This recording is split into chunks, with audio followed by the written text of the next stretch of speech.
¿Cómo podemos aumentar nuestra confianza en nuestro Padre Celestial?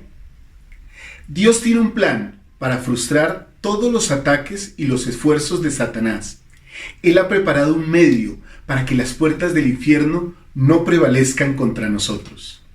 José Smith y Oliver Cowdery no sabían qué hacer en cuanto a las 116 páginas que se habían perdido, ya que eso podía perjudicar la obra inspirada de traducción del Libro de Mormón. El Señor preparó el Libro de Mormón para que saliera a la luz y no fuera frustrada su obra, ya que todo es conocido por Él. La sabiduría de Dios es más potente que la astucia del diablo, y Él puede bendecirnos y protegernos. Hoy veremos las secciones 10 y 11 de Doctrina y Convenios. El título: para que salgas triunfante. Bienvenidos, mis amados hermanos y hermanas, y mis amados jóvenes, a nuestra clase de Ven Sígueme con Walter Posada, en exclusiva para másfe.org.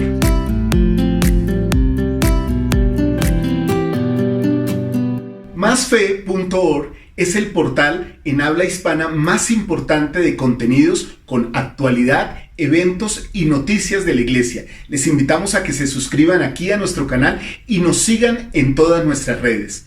También, si desean seguirme a mí de manera personal en todas las redes sociales, me encuentran como Ven Sígueme con Walter Posada. Y lo primero que vamos a aprender el día de hoy es que Satanás procura destruir la obra de Dios.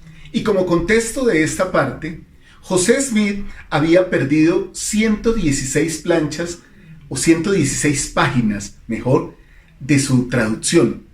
Esto lo tenía sumamente agobiado. El adversario planeó todo esto y deseaba que José Smith nuevamente tradujera esas 116 páginas para él cambiar las frases, cambiar las palabras y hacer parecer que José Smith era un fraude, que toda la obra de traducción era un fraude. Vamos a leer en Doctrina y Convenios en la sección 10, a partir del versículo 20 hasta el 27, si nos es posible, para ver cuál es la manera de actuar del adversario. Vamos a leer lo siguiente. Él dice: de cierto te digo, que Satanás ejerce un gran dominio en sus corazones y los incita a la iniquidad contra lo bueno. Y corruptos están sus corazones, y llenos de maldades y abominaciones, y aman las tinieblas más bien que la luz, porque sus hechos son malos, por tanto no recurren a mí. Satanás los incita a fin de conducir sus almas a la destrucción. Y así ha ideado un plan astuto, pensando destruir la obra de Dios. Pero lo demandaré de las manos de ellos, y se tornará para su vergüenza y condenación en el día del juicio. Sí, él incita sus corazones a la ira contra esta obra. Sí, les dice: engañad y acechad para poder destruir. He aquí, en esto no hay daño. Y así los lisonjea, y les dice que no es pecado mentir para sorprender a un hombre en la mentira, a fin de destruirlo. Y de este modo los halaga y los conduce hasta que arrastra sus almas al infierno, y así hace que caigan en su propio ardid. Y así va y viene, aquí y allá, sobre la tierra, procurando destruir las almas de los hombres. Estas palabras de nuestro Salvador Jesucristo nos muestran claramente cuál es la metodología, cuál es el método de engaño que utiliza Satanás y que utilizó en ese momento para querer destruir la obra de traducción, para querer destruir a nuestro profeta José Smith. ¿Utiliza el adversario hoy día métodos parecidos o un método parecido? Quiero que veamos el siguiente diagrama. Primero está la verdad de nuestro Salvador Jesucristo, la doctrina de Cristo, que es una verdad eterna y absoluta, que no puede cambiar. Después, Satanás busca mezclar esas verdades con mentiras. Este es un proceso que él ha hecho durante toda la vida, durante toda la existencia del hombre. Aún desde el jardín de Edén, él quiso que Adán y Eva comieran del fruto del árbol de la ciencia del bien y del mal, que era algo que ellos tenían que hacer para que existiera la humanidad. pero les mintió, mezcló una verdad con una mentira. Les dijo, de cierto no moriréis. Y es como dice el versículo 25 y 26. Él lisonjea a los hombres y les dice que no hay mal en mentir, que no hay mal en engañar. Él mezcla verdades con mentiras. Tercero, Él incita el corazón de los hijos de Dios o de los hombres para que hagan lo malo, para que se irriten contra la obra de Dios. Y de esa manera Él espera que la obra de Dios sea destruida. Pero hay un gran antídoto, que es lo primero que hablamos, la doctrina de Cristo. De esta manera esto se hace como un círculo y permite que la doctrina o que la obra de Dios nunca sea destruida y nunca se pueda frustrar. El profeta Brigham Young dijo, y lo voy a decir parafraseándolo, que cada vez que una gran obra de Dios se quiere hacer en esta tierra, las campanas del infierno empiezan a replicar. Entonces el presidente Brigham Young dijo lo siguiente: quiero oírlas repicar de nuevo, hablando de el hecho de que esta obra crecerá y cada día crecerá y nada en el mundo, ni los astutos planes del adversario podrán detenerla. Y ahora vamos a hacer el primer stop de nuestra clase. Y en este stop queremos resaltar dos principios importantes. Por medio de la oración y de la rectitud, nosotros podemos destruir los planes del mal. ¿Por qué por medio de la oración y la rectitud? Con la oración mantenemos una comunicación constante y permanente con nuestro Padre Celestial. Esa comunicación es personal y puede ser fluida en la manera en que nosotros, o más bien de manera en que nosotros humildemente nos arrodillemos delante de Él y confesemos nuestros pecados. La oración es como hoy día levantar un teléfono, marcar y hablar con alguien. Nosotros en esta comparación también podemos arrodillarnos y elevar nuestras oraciones a nuestro Padre Celestial con un intercesor que es nuestro Salvador Jesucristo. Y Él, de una manera u otra, podrá contestar y contestará las oraciones que le hagamos. La oración nos comunica con Dios, pero la rectitud de nuestros actos o el guardar los mandamientos nos mantendrá siempre cerca de Él. De esta manera, al estar comunicados con Dios y al hacer las cosas buenas, podemos siempre vencer todos los planes del mal. No hay nada que pueda atacarnos o que pueda perjudicarnos o que pueda destruir esta obra, mientras los santos de Dios, nosotros, los miembros de la Iglesia de Jesucristo, de los santos de los últimos días, oremos a Él con fe y con sinceridad de corazón y vivamos en armonía con la vida de Cristo. Lo siguiente que aprendemos en este stop es que la obra de Dios no puede ser destruida. Quiero compartir con ustedes un versículo que se encuentra en Doctrina y Convenios en la sección 10 también, en el versículo 43.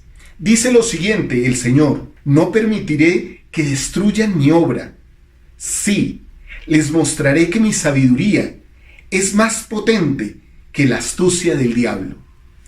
¿Cómo este conocimiento puede darnos esperanza para hacer lo que es bueno?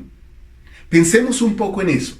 Pensemos cómo podríamos aplicar eso en nuestra vida y cómo eso podría aumentar nuestra fe y nuestra confianza en Dios. Ahora aprenderemos el siguiente principio: si pedimos a Dios, recibiremos. Quiero hacerles la siguiente pregunta, mis amados hermanos y hermanas y mis amados jóvenes. ¿Qué significa allegarse a Cristo? Vamos a leer unos versículos en la sección 11 que tal vez pueden inspirarnos o nos pueden responder. Versículo 12 dice lo siguiente: y ahora de cierto te digo, pon tu confianza en ese espíritu que induce a hacer lo bueno. Sí, a orar justamente, a andar humildemente, a juzgar con rectitud. Y este es mi espíritu. Versículo 13. De cierto te digo, te daré mi espíritu, el cual iluminará tu mente y llenará tu alma de gozo. Qué hermosos versículos estos que nos indican cómo podemos allegarnos a Cristo. Y ahora, después de esta doctrina tan importante, miren lo que dice en el versículo 18 y el versículo 19 y examinemos exactamente qué significa allegarnos a Cristo. Versículo 18: guarda mis mandamientos, guarda silencio, invoca a mi espíritu. Sí, Allégate a mí con todo tu corazón, para que ayudes a revelar estas cosas que se ha hablado. Sí, la traducción de mi obra. Sé paciente hasta que lo realices. De esta manera, mis amados hermanos y hermanas, podemos entender que allegarnos a Cristo es parecernos a Él, es ser más como Él, andar con humildad, con rectitud, guardar silencio, guardar los mandamientos. Y esta parte me interesa mucho, guardar silencio.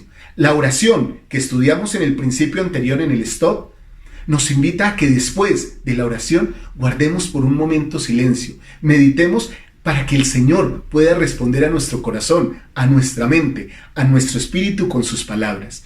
De esa manera nosotros podemos allegarnos a Dios y ser más semejantes a Cristo. De eso se trata. Finalmente, toda esta obra y todo este estado de probación, de acercarnos a Cristo y ser más como Él. Segundo, me gustaría preguntarles, ¿cómo obtenemos la palabra de Dios? Y aquí hay unos versículos en Doctrina y Convenios en la sección 11 que son bien interesantes, pero que son muy conocidos. Vamos a leer del versículo 21 en adelante. Dice, no intentes declarar mi palabra, sino primero procura obtenerla, y entonces será desatada tu lengua. Luego, si lo deseas, tendrás mi espíritu y mi palabra, sí, el poder de Dios para convencer a los hombres. Mis amados hermanos y hermanas, nosotros debemos estudiar profundamente las Escrituras. A eso se le conoce en el Evangelio como escudriñar las Escrituras, buscar un poco más, no simplemente leer de corrido, sino adentrarnos en ellas, analizarlas. De esta manera, nosotros podemos ser mejores instrumentos en las manos de Dios. Cuando tomamos fielmente su palabra, la atesoramos, nos preparamos y entonces podemos predicar a su manera. Siempre he dicho algo que es propio de mi manera de hablar del Evangelio. La inspiración viene por la preparación. Y las personas que se preparan estudiando las Escrituras y leyendo la palabra de Cristo, aprendiendo de ella y viviendo de acuerdo con esa palabra, pueden tener el Espíritu para poder enseñar a otros. Y el siguiente versículo me encanta porque es un llamado a todos los que queremos servir en la obra. Versículo 27. He aquí, hablo a todos los que tienen deseos buenos y han metido sus hoces para cegar. Qué hermoso es el llamamiento que el Señor nos hace. Solo hay que tener la disposición. Él nos preparará. Hace unos días aprendí de un buen hermano que el Señor no escoge a los preparados, sino que prepara a los escogidos. De esa manera, todos, con humildad, podemos desear servir a Dios si tenemos la disposición. Y Él se encargará de darnos los medios y la preparación para que podamos hacer su obra. Y ahora hagamos nuestro inventario del día de hoy. ¿Qué hemos aprendido en esta clase de Ven, Sígueme? Primero, que el adversario intenta engañarnos con mentiras, pero por medio de la oración y la rectitud, nosotros podemos ser protegidos. Segundo, que la obra de Dios no se detendrá y nosotros podemos avanzar con ella hasta que el gran Jehová diga que la obra está terminada. Y hoy quiero hacerles una invitación especial. Quiero invitarles a que puedan compartir esta lección con alguien que ustedes en su corazón sientan que puede necesitarla. Esa persona puede ser un familiar, un amigo, un miembro de la iglesia o alguien que esté conociendo este evangelio. Quiero invitarles a que lo hagan y que expresen aquí abajo en los comentarios de esta lección qué sintieron al hacer esa actividad, al compartir como personas y como familias estas verdades eternas del evangelio. Bien, mis amados hermanos y hermanas y mis amados jóvenes, esta fue nuestra clase de Ven, Sígueme de esta semana. Espero que les haya gustado. Para mí es todo un agrado y una bendición poder compartir este evangelio con todos ustedes a través de este canal de masfe.org. Si desean seguirme en mis redes sociales, me pueden encontrar como Ven, Sígueme con Walter Posada. Para mí será un gusto contar con ustedes en todos mis programas. También les invitamos a que sigan toda la programación de masfe.org, todas las noticias y los eventos que publicamos aquí en nuestro portal. Y bien, mis amados hermanos y hermanas, desde másfe.org les decimos, como siempre, como una invitación de nuestro corazón, recuerden, vale la pena esforzarnos cada día por ser más como Cristo.